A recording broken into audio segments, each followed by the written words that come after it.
Berdasar ke hasil penggerebekan yang dilakukan oleh Polres Muara Enim di lokasi tambang batubara ilegal, Siko pemilik lokasi tambang dengan inisial EN jadi buron polisi.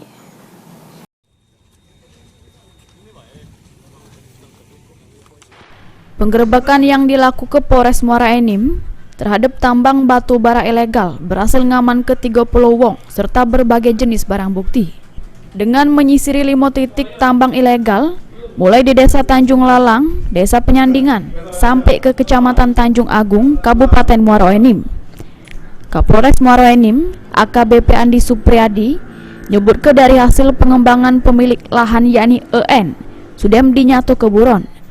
Barang bukti yang disita juga bertambah, yakni ada 7 unit alat berat, 4 unit truk, 3 unit motor, seunit mobil Toyota Land Cruiser, seunit mobil pickup, 20-30 ton batu bara, dan kepolisian meminta ke pemilik lahan untuk nyerah ke diri supaya proses hukum jadi lebih mudah dilakukan, serta secepatnya mempertanggungjawab keperbuatannya.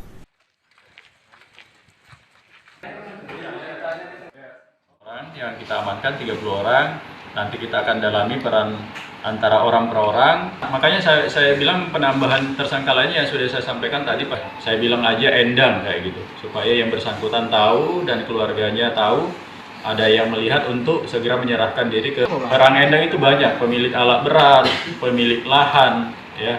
Endang ini adalah orang lama yang bermain di aktivitas pertambangan ilegal di Muara Enim Dewe diketahui sudah mengkhawatirkan.